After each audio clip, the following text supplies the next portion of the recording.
You have found the Shanny Pants Show. Hello, it's Shanny, the least influential influencer that there ever was. With a heart full of laughter and a journey that runs deeper than the trendiest makeup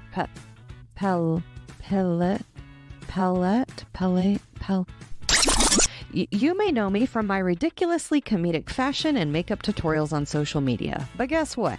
There's so much more to the story. I was born, raised, and married in a cult. When I left the cult at 31 years old, I had no knowledge about real life or how to process what I had been through. I felt very alone. The past couple of years, I've been on an incredible journey of learning, growing, and recovering, and I'm excited to share this with you. I'll bring you stories from the cultiverse, where many cult survivors and experts share their knowledge and experiences. Their stories are more than inspiring. They're a roadmap to self-discovery and resilience. So get ready for a podcast that's part comedy, part wisdom, and a whole lot of heart. If you feel alone in your journey, my hope is that will change once you hear these stories. Welcome to the Shanny Pants Show. Thank you, Jessica, so much for joining me today on the Shanny Pants Show. I am super excited to have you here. I'm delighted to be with you. Thanks for asking me. You are welcome. And why don't you do a brief kind of intro on who you are today for the audience? Sure. I am a musical artist, a singer-songwriter. I play fiddle. I'm an author. I put out my first book, a memoir, last year. I'm a speaker, advocate. I'm in my early 30s and I've been through a lot. So I share my story and just try to make the most meaningful, positive that I can make out of what for a while was a pretty dark situation. So, I mean, that's like a nutshell. That's Yeah. yeah. So we'll get into the real stuff. Yeah. I'm just so happy.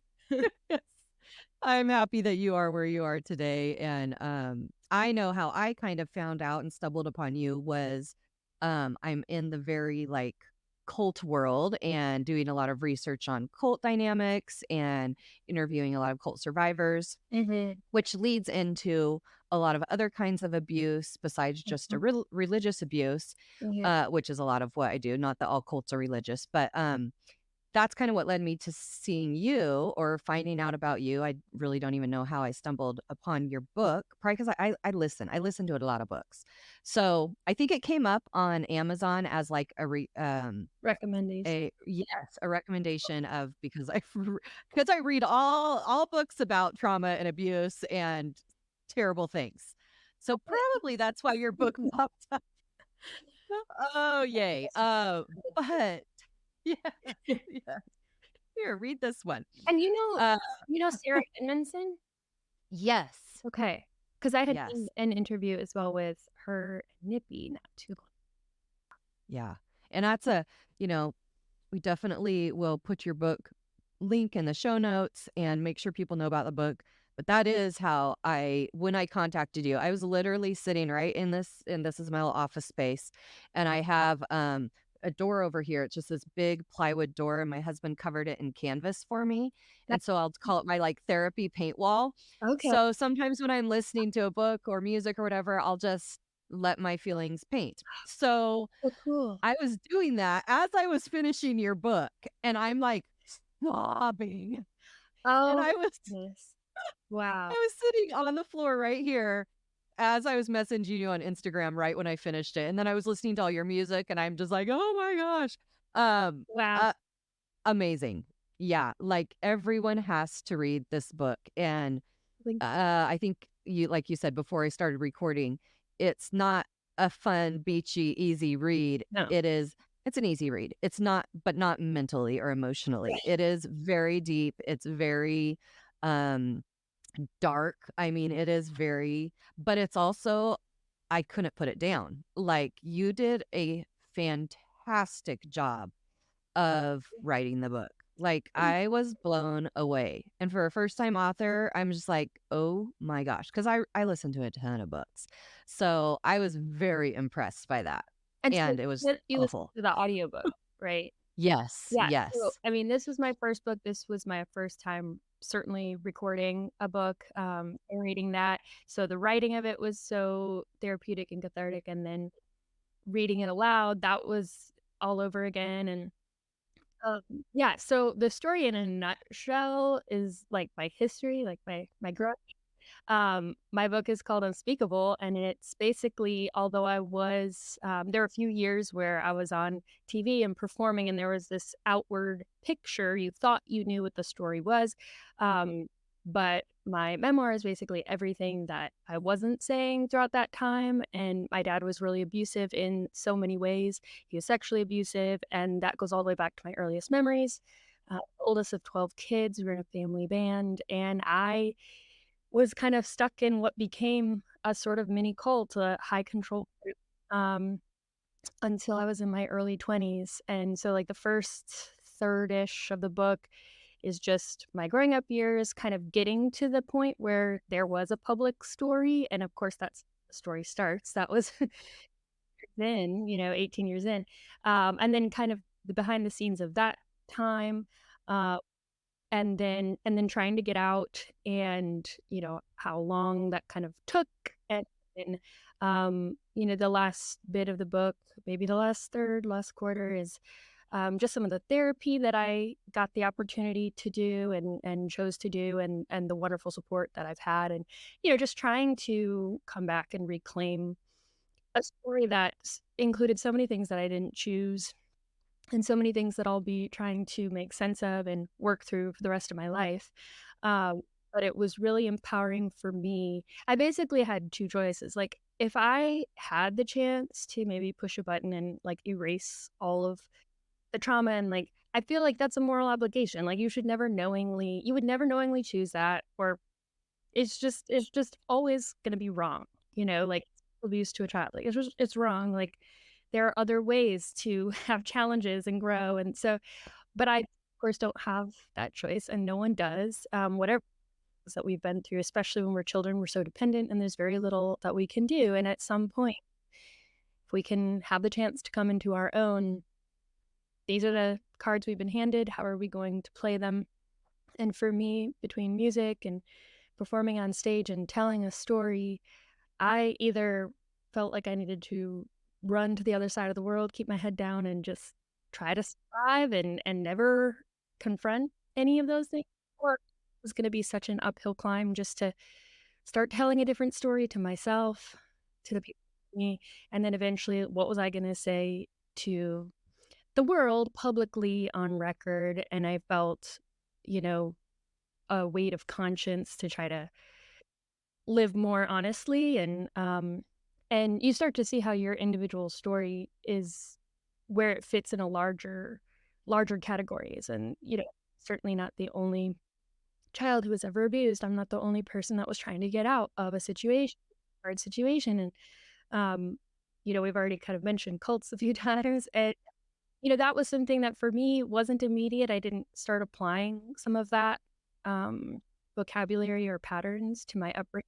But when I did, it was really helpful, and it made sense. And that for us, that was basically based on a fundamentalist religion that Dad just kind of took further and further to his own little dark space. Was that was probably the element that made it most hard to get out. Even though most people would think, oh, a 23-year-old, they're their own person. That there's a lot of usually tools and identity and all at that point, and not really for me. So last 5-6 years have been just a lot of change, and in a lot of ways feel like a second life for me. So maybe that wasn't the full version, but that was like 5-minute version.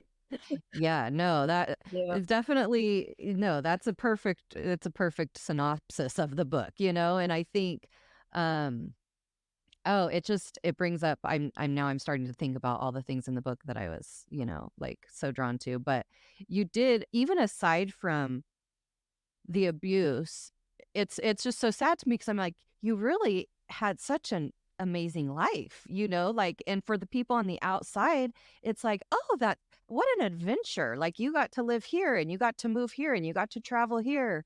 And we talked about you being on America's Got Talent. You got to do all these cool things, Mhm. and yet that's what the rest of the world sees, right? And it looks so fabulous and shiny and wonderful. And I know one thing that I was thinking about, or I had my husband watch some YouTube clips on Mm. just who you were. He's like, "Who is she?" So we were looking at YouTube clips. Well, I just put your name in on YouTube. Well, it brought up really old clips from your past, Mhm. which I can imagine is hard. But I was sitting there, I was like the fury inside my body. Mm. Just, I was like, okay, this is past. She's out now. Um, but I, after reading the book and watching, it was like an interview with you and your the older siblings and your parents. And I'm just like looking at your parents, Is it and Club one? was it what? Is it the 700 Club one? Where we're all sitting in a row in chairs? Yes. Yeah. Yes. That was just a couple weeks before I left. That was, like, one of the latest interviews that I That makes sense. and I feel if we're if that's the one we're thinking of, because there's ones from when I'm a teen, and we're talking about, performing, or, and I feel like you can sometimes I look at that and I go, "You can't tell. You can't tell. Yeah. It's fine." But I feel like some of the ones towards the end, there's kind of this, "Whoa, something's off." You start seeing, like, Yes. the facade is starting to, like, melt away, and I couldn't keep it up. That dark time. Yeah, and it's so hard to even some days I think I've accepted it, and then I'll be like, "Even happen," like the denial, it's so disorienting. Uh, and I think, being on TV and performing, these things will live on the internet forever, so it's, like, strangely preserved, and so know exactly when I'm gonna encounter that, mm, and in what context. I don't know, did you watch Shiny Happy People? Oh my gosh. Yes. There's this really quick flash where it shows my family, and, like, I didn't know that was gonna be there. It's, like, Oh, showing wow. all these other families for, like, a second, this show, this show, this show, and I was like, have you seen, Once Upon a Time in Hollywood?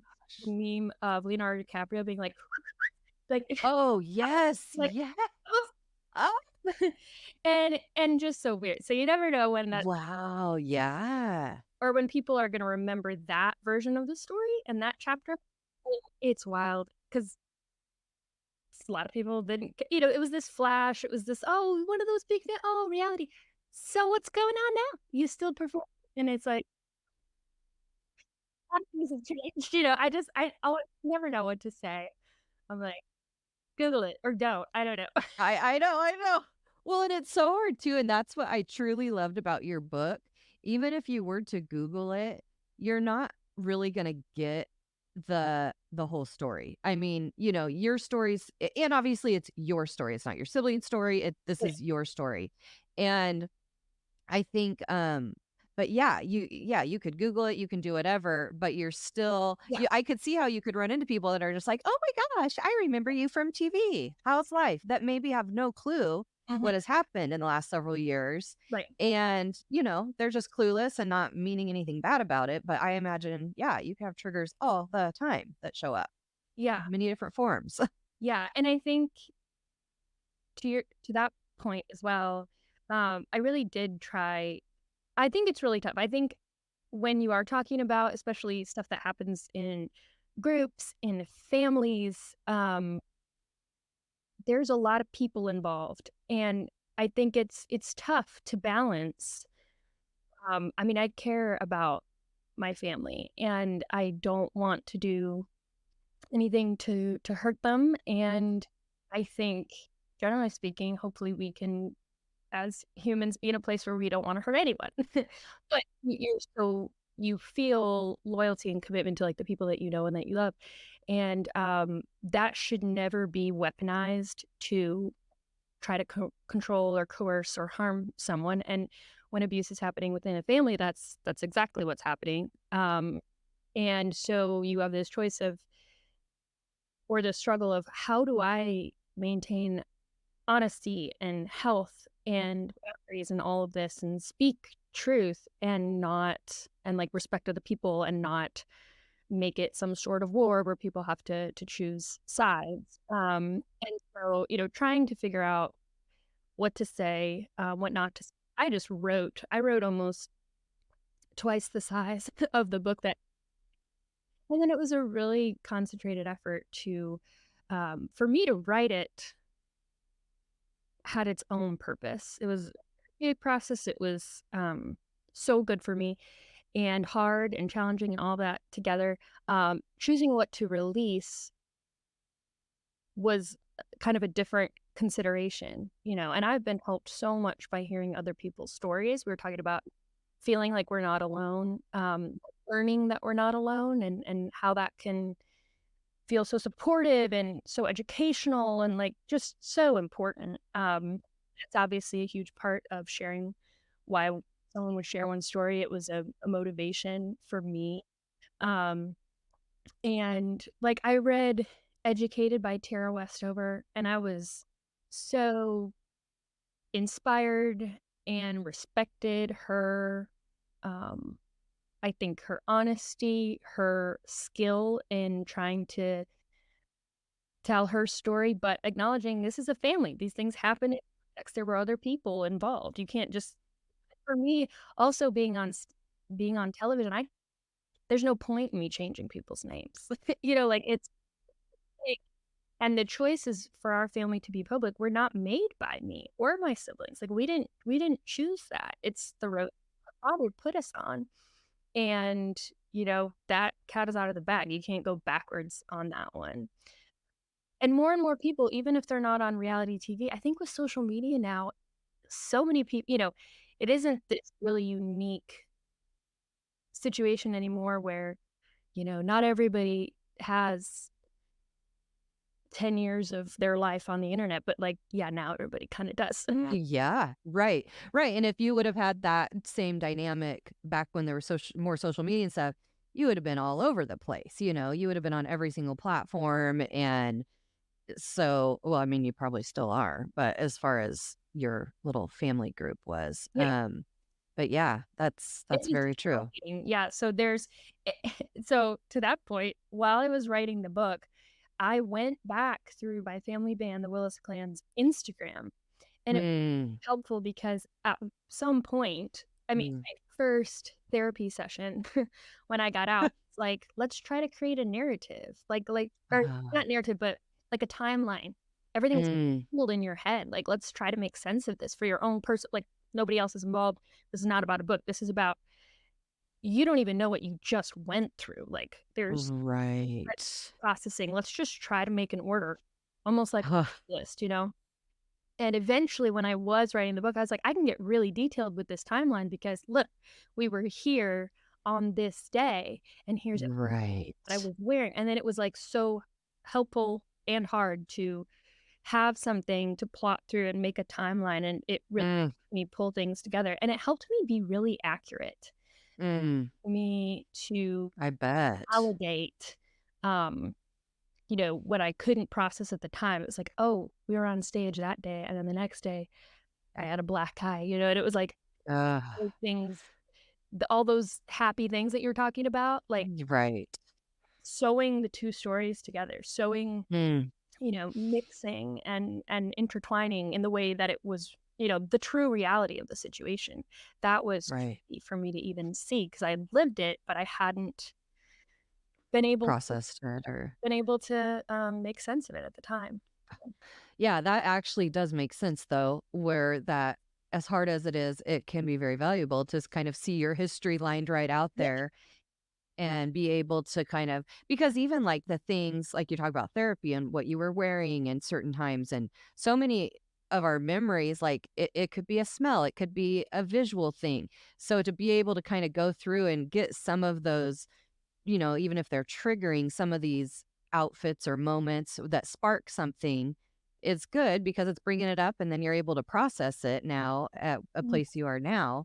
yeah, So that's really good. And I was so back to the YouTube video, you were talking, it had to have been the one you were talking about that was at the end I'm time because the whole time, I mean, not the whole time. It was like 6 minutes long maybe. Okay. I'm looking at your face. You were sitting on the end, Yeah. and I'm like, "She's not okay. She's Yeah. not okay. She's not okay. Stop the interview right now." And I could just tell, and so that's so interesting that you say that that was towards the end because that Yeah. totally makes sense. And Because I'm like, I don't. I got in trouble. I it was like, Oh. "You ruined that interview." And so Ugh. they kind of cut around. They didn't show me. Mm. And Ugh. if you notice, I'm only in it a little bit. And, like, I I I think there's a shot in it where you can see, like, I have my hands under my legs, and I'm just like, "Oh my" listening to what my dad said. He's, like, talking about faith, and he's talking about Yes. how to raise children, and, Uh. like and and it was Oh. so infuriating. So that would have been after the incident in, where dad, like, attacked me on the bus. Mm. My brother had gotten involved in that other time, and just all these confrontations. That was, like, the dark age time. I wasn't Mm. able to talk to my now husband at that time, and kinda that house arrest time, but, "Oh, it's time to perform." It's been Uh-huh. endorsing a song where, um, smile and look, and I was like, "I can't do it anymore." So, uh, That is so, yeah, and I mean, it was very, to me, very apparent that, and obviously to them because you got in trouble for it, but, that you were not okay, you know? And so let's just talk a little bit about that since we're on that subject. So this was kind of like at the end when you were, and of course I've read the book, so I kind of know, but mhm. when you were having, is this like when your boyfriend at the time was like revealing things like, is it like, is something going on? So And you were starting to realize this isn't normal. Not every family's like this. So, okay. So in general, maybe that last part, the, "Oh, not every family's like this" part, the Yeah. so, you know, my abuse started so young that I wasn't terrified, I was confused. I didn't, Mhm. like, I don't have a name for that body part. I haven't had this experience, but you could say that about every day of a 3 or 4-year-old's life, you know? Right. And it wasn't until roughly maybe I was more like 8 or 9 that dad did something different, sexually abusive, that created a really traumatic physical reaction. I didn't, I just wanted to be outside of my body. I wanted that to never happen again, like that sort of thing. So from the time I was about 9 to in my kind of late teens, like 16, 17, there was, different escalating bad behaviors. And like at 9 years old, I knew like this isn't right. Uh, and part of it was because my body was telling me like this is a horrible experience for me. But I'm also getting older, and we were a church going family at that time. We eventually had like a home church, but it was like this clearly isn't right. Like this is wrong. This is bad. But it also been happening for years, and it's very complicated. I hesitate sometimes to say certain details out of context because it's like, "Oh, but this and this," and, like, Mhm. generally speaking, my mom had a suspicion and kind of an initial knowing at that point because she asked me if something was going on. I said, "Yes," nodded, but I did not elaborate. She did not ask follow-up questions, the Mm. wasn't really there from either side. And at that point, I had already the thing was that it's gradual, and Mm. this happens a lot of times. Like this is just a pattern that you see, uh, whether it's kind of your standard grooming, and escalation of behaviors over time. So I was experiencing that. So around 9, it was like, this isn't right. But a lot of normalizing and a lot of denial and a lot of surviving and saying, this is the system that I'm in. I can't get away from it. And then being so public and being on, kind of being held up in front of other people, like, and my dad telling people this is how you should raise your children, and we have right ideals for life, and this whole philosophy and this whole worldview, and him just kind of having this megaphone. It, there's this gap between obviously it's not okay because he isn't. There's all these hidden things between what we're presenting to other people. And so that also is just wrong in and of itself. Hypocrisy, it's lying, all those things. So there is that understanding eventually, but it really wasn't until I was all the way out that I could start facing just how bad it really was. And my relationship with my now husband was really, I'd still be there probably, Yeah. Yeah. we don't know exactly how the story would go, and there's probably hundreds of different ways it could have gone, but our relationship was so instrumental uh, in me eventually getting out. And it's a long story, but some of the highlights: he was working at an experiential therapy retreat when we met. He has some stuff in his childhood, some confusing experiences, stuff that he hadn't really ever worked through much until he was working at that place. He's not a therapist, he's on the hospitality side, but that meant that when we met, everything seemed fine at first, but when he started encountering, well, this is a little strange. This dad's controlling, or they have these teachings, or I'm sensing weird he would, hey, just asking for a friend to the literal expert next to him. And they'd be, it seems like this, or maybe you should read this book, or how about you this up? And so I did start getting these breadcrumbs of, a little bit of an outside perspective. And I think a big part of the cultiness of our family was, or the high control group was, it ended up being I was in my early 20s. I didn't have my own phone. I wasn't allowed to be alone with other people without my parents' approval or knowing where I was. Books, movies, all these different things had been, selected and sheltered and, screened my whole life growing up. And so I wasn't the idea. It just wasn't allowed. It wasn't okay. And the way the world did it was just wrong. And the Of way course. I Yeah. wanted to do it was right.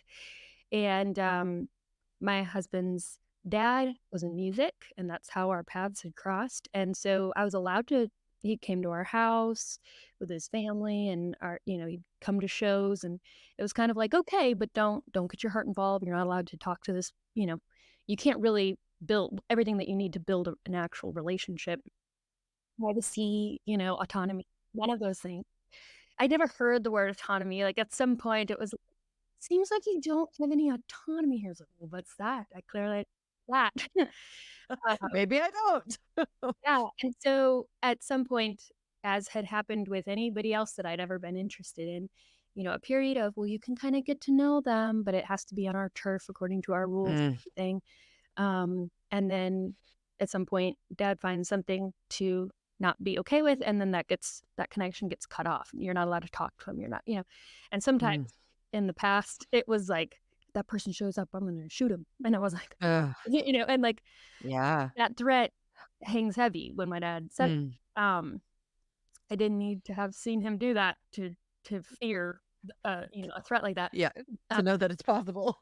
yeah. And so at some point I hit that with Sean, my husband, but kept talking to him secretly. And so I didn't have my own phone, but it would be like I would borrow someone's phone. I would borrow, we had iPads and email addresses, and so I'd kind of like use that to message him, like text him, way more than I was allowed because I was technically allowed like one email per week, sort of, and like Oh my gosh. never kept Oh, rules. I was so bad. right. So rebellious. Uh, anyway, yeah. So I mean, you secretly keep in touch with the handsome dude that you like over a whole summer, and it just escalated, escalated. Right. And anyway, that was found out in a terrible way, and so I was told to like break up with him, but we weren't dating. We weren't allowed to. We were allowed to go out one time, really, with his parents, two times maybe. Um, and yeah, and that's kind of that dark age section where it was like, but this has happened so many times before. Like, just get back in line and keep doing the little dance. It was like I can't.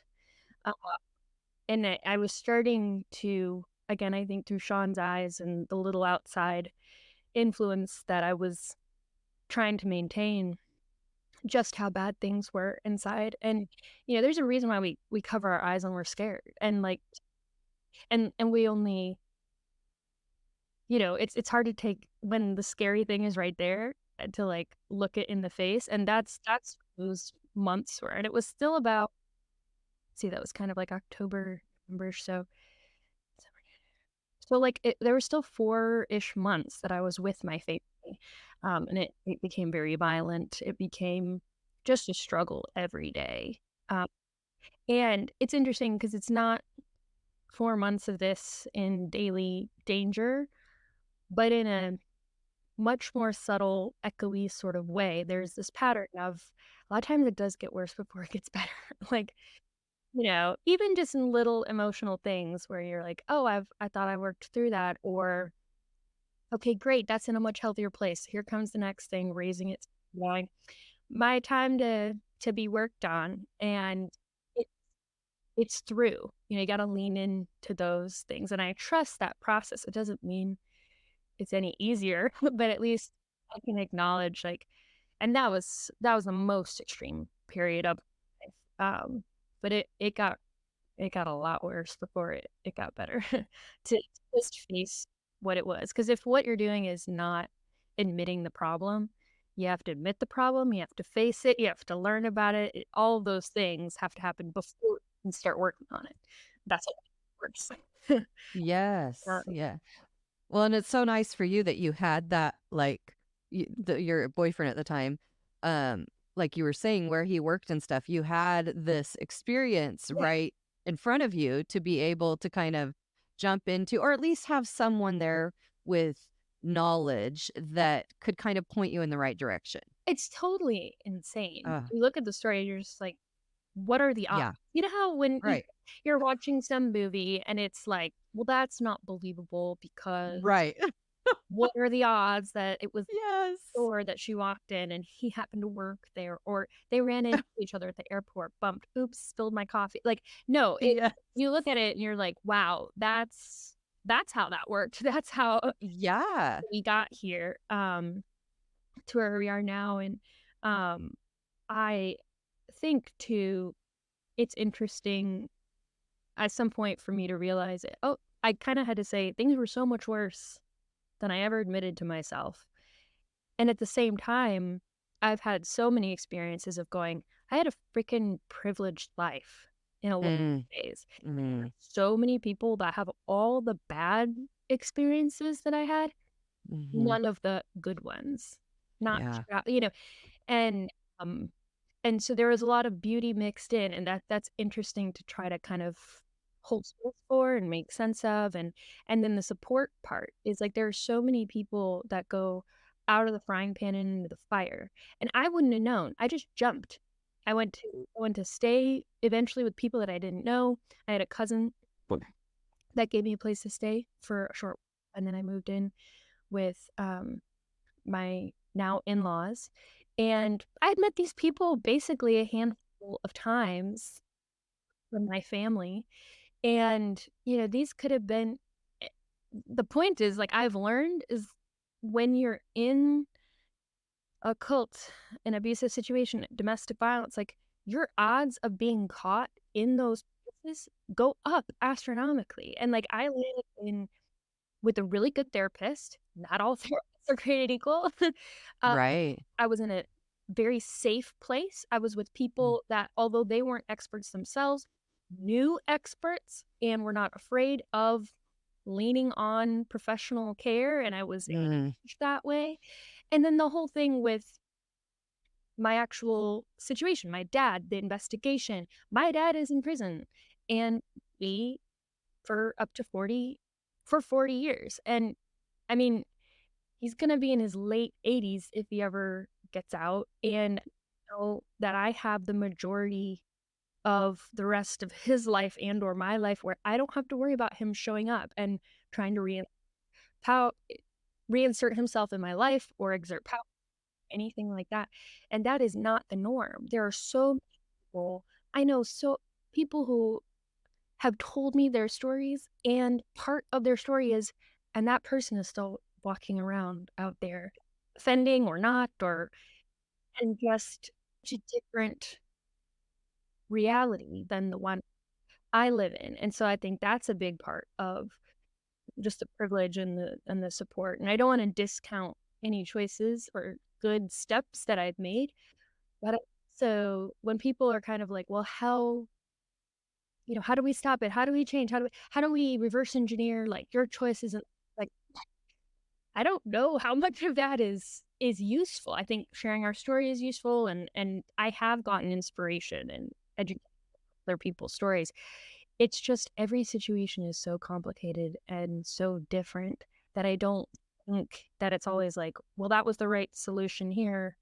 Let's apply it over here. It's like that may be the right. I don't know if that makes sense. Kind of. No, it does. Because every situation is completely different. But I find that other survivors I've talked to as well, and as well as myself, but like will discount our own abuse because other people have had it worse. Yeah, and I totally get that, and I experience that. I do. It's pretty frequent that I'll have someone will be talking and they'll at some point early on slip in, well, it's nothing compared to what you've been through. And I'm just like, don't. And Yeah. occasionally I either feel the urge to say that or say that, but then I try to, that serves no one. Like Right. hearing, oh, who has it worse? And like that doesn't make sense for us to do. And I ended up going to that experiential therapy retreat where my husband had worked after the fact, like years later. And I think one of the big things that I took away from there was just, it's not about what makes us different and, well, I don't have the same story as you, so, you'll never really understand. And like that really polarizing, make us feel lonely, can just, the world, that's a darker way to work to look at it, when instead thinking that it doesn't, for all the vast variety of people's personalities, their stories, their way of being human, we're all just trying to figure out how to be human and be happy and healthy and like all these things. We all have that in common. We all experience pain and struggle, and the ways that that happens very much matters. It just doesn't matter in a way that keeps us apart. It's what brings us together. Like, rest assured, we're all going to have these moments where we're at our worst, we're at our lowest. And instead of those, because a lot of the messages that we get is that those things keep us from being human or lovable, or, I'm in this, no one will ever love me in this, whatever, instead of realizing we're all having, we all think those things at some point, and it's actually all have in common. Um, doesn't make me any less able to connect. I just left that thinking, everything else aside, we are all so much more similar than we are different. I don't want to do or say anything that makes us further apart. I would rather draw closer to you and learn more about you. And anything that you say that I haven't experienced, that's not a count against, well, I guess we can't be friends, Right. So Exactly. grateful that we don't have to have. Right. Yes, Yeah. don't have to have the same stories. And when you have a hard one, you don't wish that on anyone else. You're like, I'm happy you don't have to experience this, or you've never had to.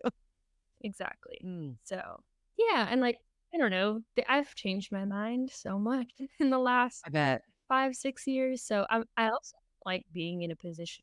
If someone says, "Let me tell you how the world works," I just start backing away. It's like, grew up Yes. around that. If you think you have some tool or some belief or something that applies to everything and you have the answer for everything and you're I'm just like, where's the curiosity? Where's the empathy? The openness um to learn and change for the better. So I try to stay more in that space, and rather than and not just shirk away from being confident and knowing what I really do know and what I care about matters. It's just that's not this super wide ranging ruler that you hold up to everything. It's more about belonging and standing, and that's an internal thing. And then it allows you to I love Brene Brown. I haven't seen it in a minute, so I'm gonna get it wrong, but it's like strong back or strong spine, soft front, wild heart, or something like that. And I'm like, that's the stance that I want to have.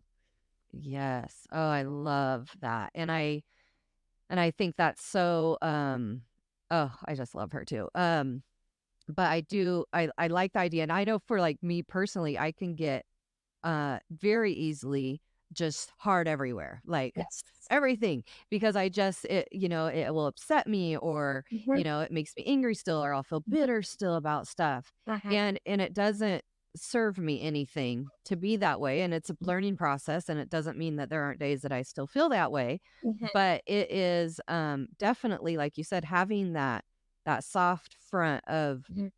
where you can accept other ideas. Like, and I've learned a lot in the last 3-ish years about that. And I came from like a high control based on Christianity, loosely, group. And so lots of judgment. Like, we judged everyone else was wrong, we were right. And so getting away from that was very important, that mindset, Mhm. but it's still in there. It's like a daily thing Yes. where Don't it's want like, this, like, who cares what she's doing? Like, let her live her life. yeah, yeah. So honestly, like, I'm writing again. I'm not sure. Yay. And like I write songs and different things, but I'm working on what maybe another book that has to grow a lot bigger before it's a book. But and I don't know Yay. that it will have a life where it goes on and is published. But I need to do this work. It is trying to unpack that part because one of the benefits struggles is there was I don't wanna use a word where it sounds comparative, but this is bad. It was bad, it was sexual abuse, it was, things from my early childhood, and that was the first thing that I jumped into in therapy, right? And then a few years later, I just remember having a session, with a different therapist. She was a sweet, Christian lady. We weren't doing, like, biblical counseling, talking about faith, and there was this moment where I was like, "Oh my goodness." It feels in this moment like the sexual abuse wasn't even the worst part. The getting hit or the violence or the things that people are like, "Oh, that sounds so bad." Like, the much more subtle it's the way my brain is shaped by fundamentalist thinking and that I can't see a God that doesn't look like my dad. And, like, just things like that, and realize that feels worse or it feels harder to heal, right? Uh harder to make sense of because where do I start? Where do I go? What's like, you know? And so I'm still doing a lot of that work. And I think if someone was harmed using the words, the titles, the trappings of Christianity, like good luck. We live in America. It's all I live in Tennessee and there's a church every 2 blocks, like it Yeah. whether it's on our money and our politics and our Yeah. that's everywhere, and talk about triggers, and so, like, I can't Right. just say, "Well, I'll just leave it behind me." It's all around me, and it's Right. something that I have to face a lot more directly than I think I have yet, and I'm trying to figure out, like, how do you remove the fundamentalism from indoctrination like that? How do you get rid of the indoctrination? Because I'm not living the way I was raised. I'm not living like I'm told to be. And from the outside, it's like, well, you don't seem ruled by that anymore. It's like, no, it's in here. Like, Oh gosh, yeah. there's these parts that are preserving that.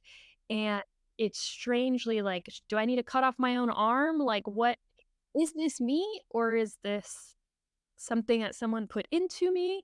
And we talk about there's the religious version of like you shouldn't trust your flesh, you shouldn't trust your heart is wicked and everything. There's this idea of the Holy Spirit or conscience or like God speaking to you and basically it's like if my body was sometimes the best information giver, it was get out of here, run, and it's but don't listen, any voice or any feeling or thought that they don't like, that's Satan. And any message or thing that they want, that's God. And they're kind of in charge of telling you which, you know, And just because my dad isn't here anymore in my daily life, it doesn't mean that the first 25 years of that shaped me and made me who I am aren't still manifesting every day. Right. So, Well, and that's the thing. Yeah, like once he might be in prison or whatever happens, in anyone's situation, it doesn't take away what, like you said, what's in there. And I know I talk about this a lot, but like I have so many people that I've seen from the group that I came from, and you get out and it's like ta-da, but it's not over, and it took me up until about 3 years ago to kind of really face that and realize, oh, what are all these? Why am I having all these issues and problems? And why does this keep coming up? And to realize how deep that indoctrination goes mhm, to where, and it's so interesting because I was just talking with my cousin actually, and we kind of both of us grew up in the group, but okay. we were more rebellious families, I would say. Like our parents were more chill, we were that people. And so you think like, okay, our home lives were pretty good. Like they were. Like my parents are great, like all that. But there's so much that you're still getting 3 times a week when you're with this group of people Mhm, that does and I mean, and obviously it does run into home life as well. But mhm, when I try to take apart like that, oh, it wasn't that bad. Like my parents didn't beat me, and yes, but, there's always this other part and it's that mental part. And it's so interesting that you brought that up because I've interviewed a lot of different survivors from different cults and such. And I interviewed someone from the Children of God cult. And she was telling me that because it was all about sex, basically, and the sexual abuse was just awful. mhm, But she was saying, she's like, everyone wants to focus on that and say, like, oh my gosh, like this cult was all about sex and da da da da da. mhm, But she said, basically what you just said, she's like, not to say that that is okay or it's not hard to get past, but she said, like, I could heal from that. Where the mental abuse part of it, she said, it's so hard because it's in our brain that can't whatever, it's got to be, and for years and years and years. So you're working on years of getting this out. So it's interesting when people bring that up because she was, I think, the first one that ever said that to me. mhm. And it was really good to think about that way because it doesn't dismiss the physical abuse at all. But I just find it interesting when other survivors bring that up because I think and more it just rings true. Like, okay, Mhm. these people are dealing with a lot of different kinds of abuse, and this is the one Uh-huh. that is, again, it's not worse or better or anything, but it's really hard to heal from. Whatever may strike someone as the worst part, or let's just say like, oh, that's the most sensational or extreme thing. Yes. And if you take that away, it's like, is there still were there other things going on? Are there other layers to this? And it's like, yes, dad could never been sexually abusive, and it would have been such a harmful, toxic environment. And that was the shocking thing for me, like a few years into therapy, and just go, well, and I think I knew it. It just I finally felt the weight of that and was like, all the rest of my life, this is going to be my work, you know. And there's certain things that I think we can't maybe get to right away. And to-do list is long enough that it's like I you don't have that long to-do list that you can't get it done in one day.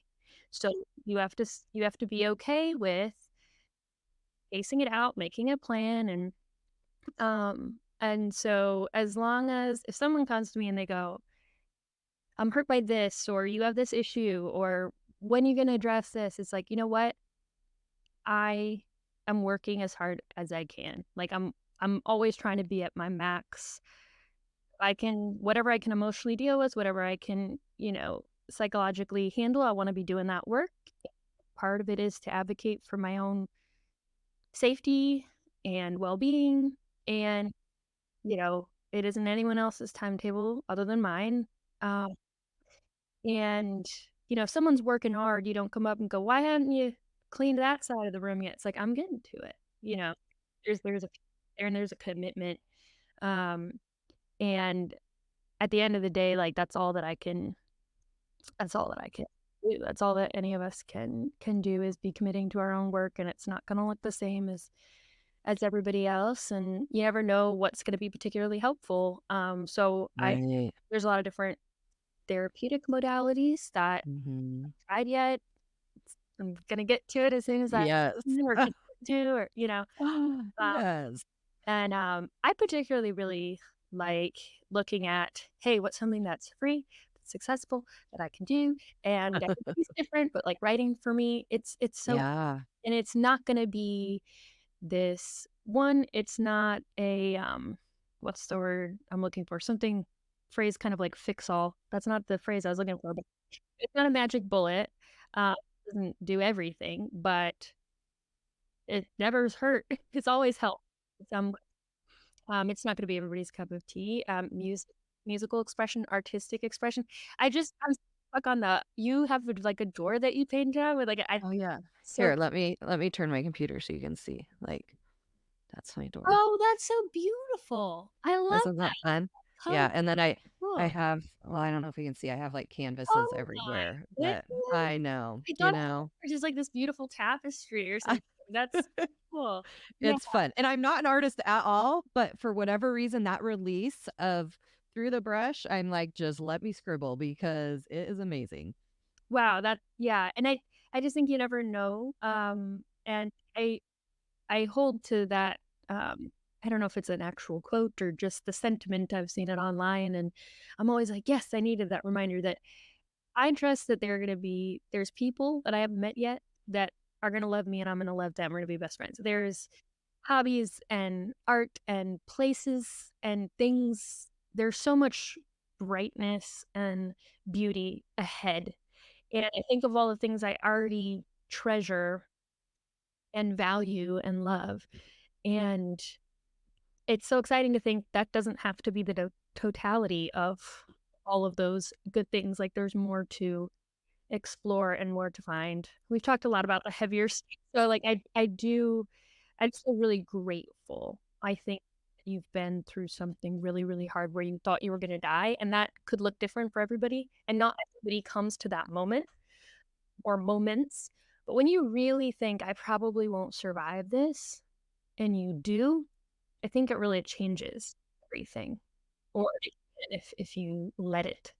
Uh, and I think it gives you gratitude, I think it gives you courage, and any time from that point on when you're looking at something going, "That's impossible," or, you hopefully have this knowing of like, that's what I thought that time, but I did." Right. There's more hope too. I Yeah. love that perspective. Now, what about you briefly talked about your family Mhm. earlier. Do you have a decent, good relationship with your siblings now?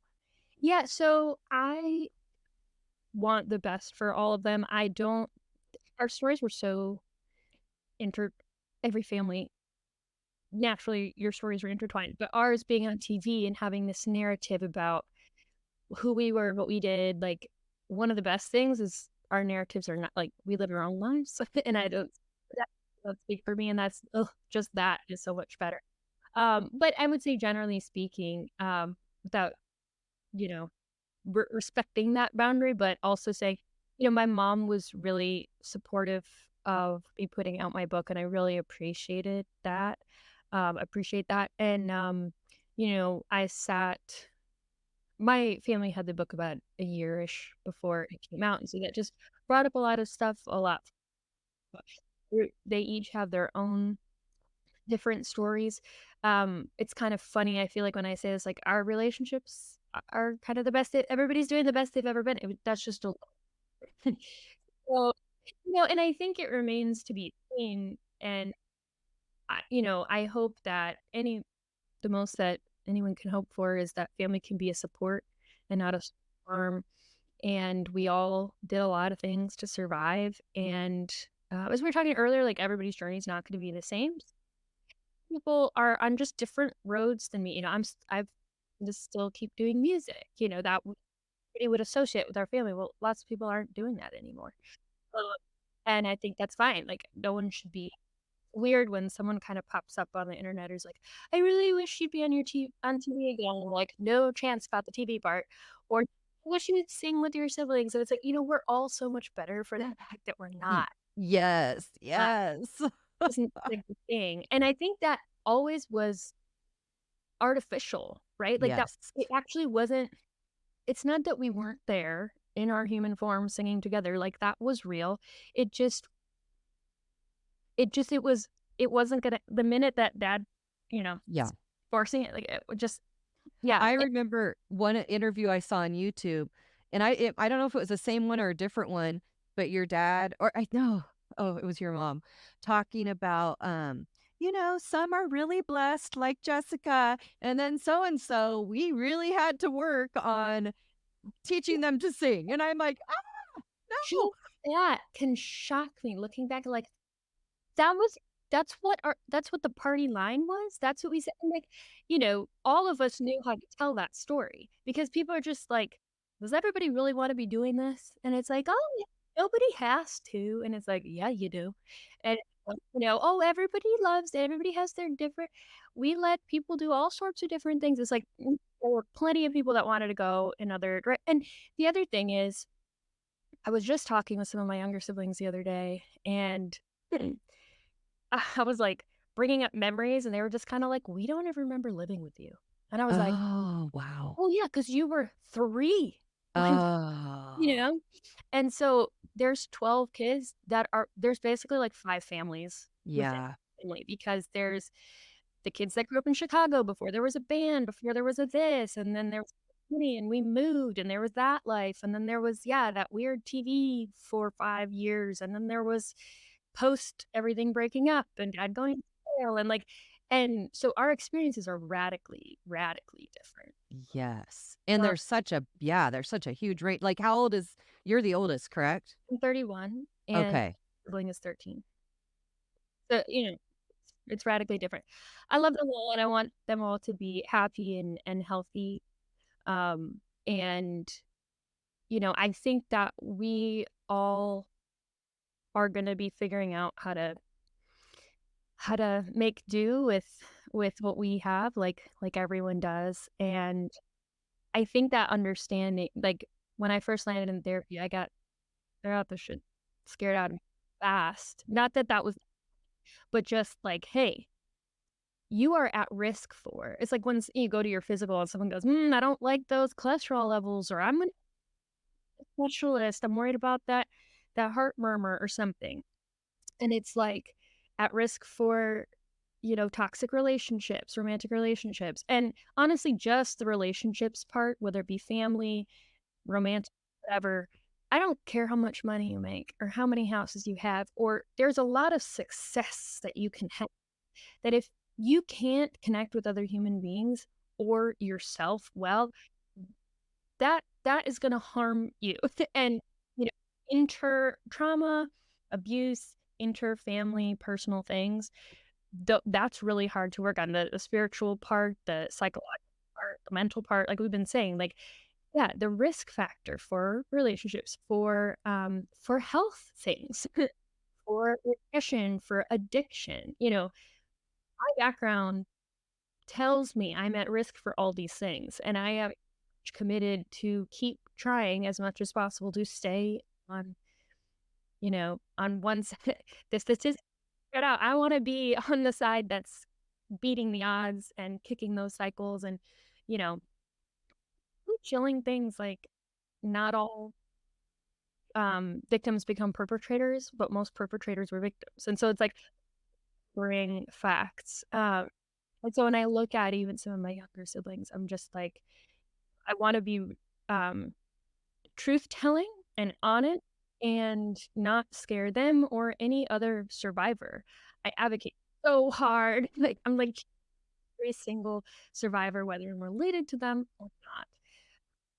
But being realistic about the challenges, that will come and just best I'm trying to learn tools to, not just help other survivors, but, whether it be how do I be a better support as a wife, as a sister, as a daughter? this is not pie in the sky or theoretical. It's very, very close to home for so a lot of the advocacy and speaking work and stuff that I do um, is some of the hardest stuff that I do and the easiest. It's like always a yes. I'm do it. And it's a meaningful thing I think I can do with my time and my resources at this point. So Yeah. Well, and I think it's so great that you take that mindset and you go at kind of that direction with it because it is so valuable to other people. And I think about just your family alone, your siblings, you being the oldest, and not like it's your job to make sure they turn out okay, but for them to just see you in the public eye kind of in a different way and seeing you speaking, like you said, you want to be truthful. You don't want to like scare people, but the truth is the truth, and this is what it is. I think just your siblings alone, right? Like if you could just help one of them with something that you say, well amazing. that's the thing is all, when I've come up to something and been like, this is gonna be hard, or when I was trying to wrap my head around, am I gonna put this book out and what would the harm of it? What would be the help of it? What would be the purpose? Is that worth it? Is that conceivable? Is that doable? And, you know, to know now that I'm not gonna meet and talk to everybody that's read my book. That's just not gonna happen. But it is extremely meaningful when someone says, because I can think of the books, the people, the quotes, the information that got me one step closer to health or healing or, where I am today, still on my way. And to know that now I'm sometimes just gonna be that for somebody else and feels purposeful. And how many people does it have to help to make it worth it? Just one. One one would be purposeful. Uh, because when I was in that dark spot, it's like it didn't mean there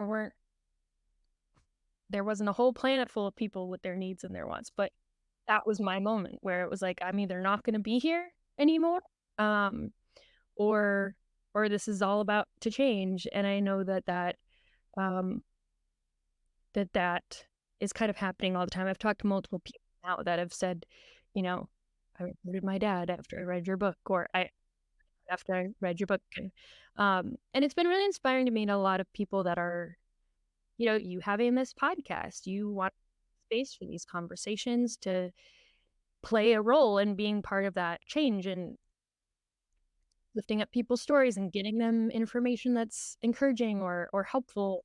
That's also very motivating, and I know that I'm not the only.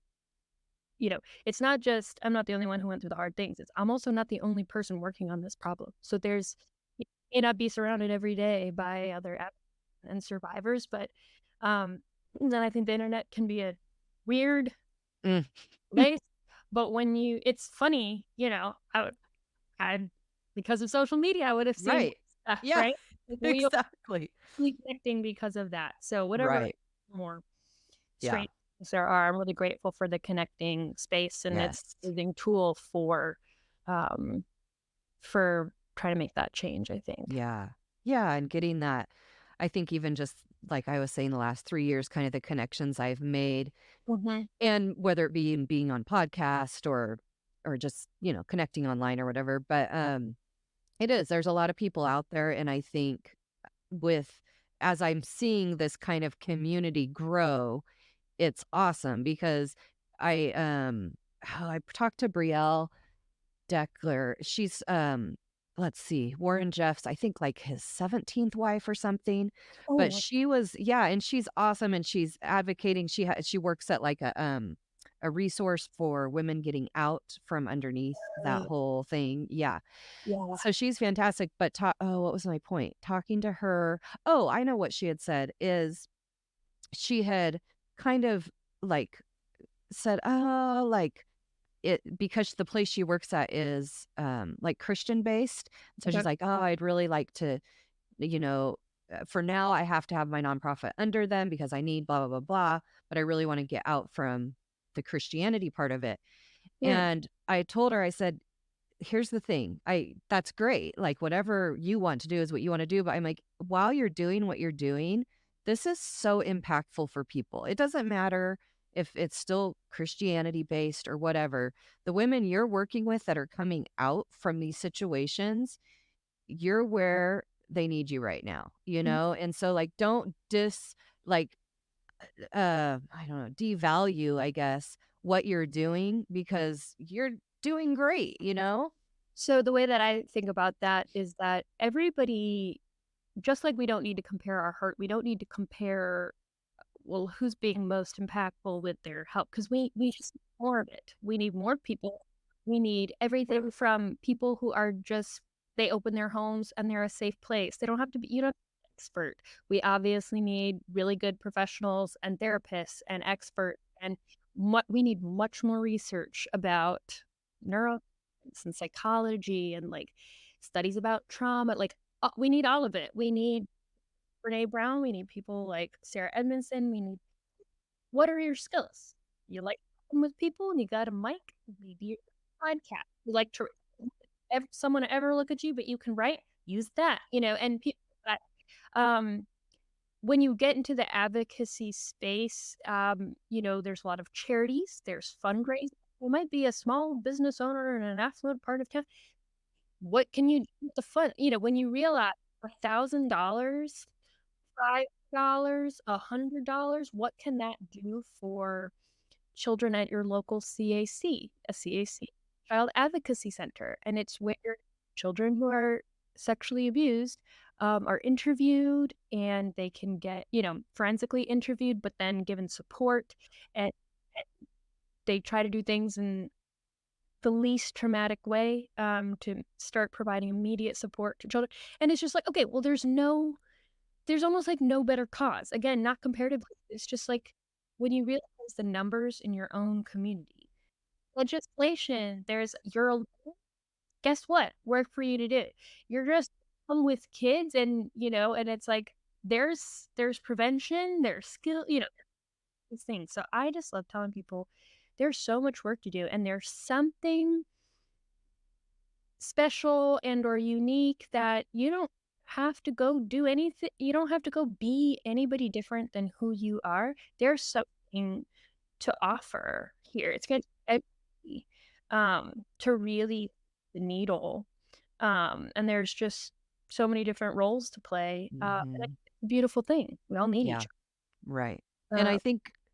I think just like what you were saying, where there's all these different avenues, whether it's writing or a podcast or, Mhm. advocating in whatever way, there's also so many different ways of receiving that. And so I Sure. think, someone might just listen to podcasts all day long while they drive around for work. And that's what reaches them, or listening to a book where, someone else might need a different form, of advocacy, or might just connect different with a different personality. Yeah. Hmm. So I feel like the more of us that are talking about it, the Yeah. better, because someone's And going to connect with us differently. yeah, and there's seasons too, Right. let Yeah. our life kind of speak to us in, I don't Mhm. have the time to go do this right now, or I don't, maybe one day I'll be in that place to do that. But yeah, Right. there's always something that is gonna fit or suit you even at any given time, I think. Right. Um, Yeah. so yeah, so that's something that I just try to still stay open to, and you know, it's so inspiring, Yeah. you know. Well, you're very inspiring. I Well, thank you. just like you're so talented. And you know what? I am so glad. I wanted to be sure to say this. And you had mentioned that some of your siblings have not stuck with music, and I could see why. I'm sure that there are times that that could be very traumatic or whatever, or they just didn't like it and were forced to do it all those years. But I am so glad that you still share your music with the world, because you are so talented. And like I said, I was sitting here, listening to your book, sobbing, turning your music on, sobbing more. I'm just like knowing your story and then listening to your music. Like I'm just like, oh my gosh. Like Yeah. everyone has to go listen to your music and read your book. Yeah, I'm so glad that you keep doing what you're doing, because I Yeah. think it's very valuable, and I love your music. That's So very, talented. oh, So talented. take it. Thank you. Tell you what, with like I'm gonna make music as in write and compose like till the day I die, hopefully. Um, whether and how exactly it doing it as a career or business is very strange. It's not necessarily intuitive to me because I have things I'd like to do. I'd love to have more resources to share with people and advocate and, finance things so there's a drive to kind of be successful and accomplish things and to take something, what if what you were painting on your door now all of a sudden you're trying to like market and sell and it's just like, but this is my soul, like this is my Right. it's my work that I do, and it can be weird, Mm. and so I think I wear a lot of different hats, uh, but yeah, probably my audiobook has been the most, because I was telling my story, it was what I had written, and it was music that I had written about some of those things, and that was really, there's been a lot of moments now where it's a little bit like, okay, if I don't ever do anything else in life, like that seemed really or that was really um like a big goal. And I'm also now sitting with, well, last year I wrote, released a book, released an album. I've done this year, and I'm like, You're right. hey, I don't have to do every Right, right. not the new standard that I have to do for the rest of my life. I was just thinking of like so many people that came from my group. And I think your being in the public light before all this, like with your family and all of that. But I think because of your dad's stance on his beliefs, I think you can put people up on a pedestal where I'm sure you guys were for a while in so many people's minds. And like, what a great dad, leading his family, godly, leader, blah, blah, blah. Mhm. And then here's the truth. Yes. And I think Yeah. so valuable for so many people that come from that kind of religious situation to see, like, because I know there's stuff that went on within our group that was never ever reported. And so just giving that freedom to people to kind of like see your story and say, "Oh, hmm, Yeah. you know, It's wild because I've heard such a range of some people. I don't think the internet is if someone's commenting, this isn't an actual poll or a study or anything like that. So, some people are just, I never liked your dad. I always give me, I always knew, right? And they're saying that after the fact, so if they were saying that to their partner as they watched, I wasn't there to hear that or not, but they maintain, I always knew. And then there's other people, yeah, that just, I thought you guys were the best thing ever. And, like, we wanted to be you. And so I've heard quite a range. And, there's people who are just like, wow, that's so different than my life. How interesting. I'm just kind of, I'm not mindlessly watching, but it's not about, oh, this is how I also believe. This is how I'm trying to live. So that there's a difference there. And what was weird is how many oldest girls from large Christian families, oh, we have the same stories, and it's just appalling, uh, mm, absolutely appalling. And it doesn't like sexual abuse happens wherever there's humans. It happens in schools and coaches and everywhere. When it happens in like a fundamentalist, conservative, family, religious environment, there are very specific markers and way if we're looking at how does abuse happen in Hollywood with actors, oh, it's this power dynamic and it's when these sorts of situations are the norm. So like here's how we would need to change it. And people we get that, right? We see a pattern here, what would be effective in changing it. Um, and I think in the religious, familial, spiritual abuse, in that they're very clear, like this is what abusers are using to gain their power. This is the dynamic that takes place. This is that to some degree, it doesn't mean, I think there's so much work to be done, as I was saying earlier, but a big part of what I can do speaks to the specifics of this environment. Like I didn't have experience of, being in high school and then my first boyfriend, well, like that's a different experience than I have. Um, I don't wanna mention it and not be able to remember her name, but, is it Michelle? Know My Name. Chanel Miller, maybe. He wrote, maybe that's not her name.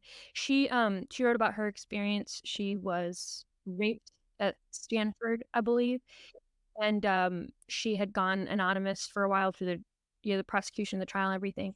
And her story is very different than mine.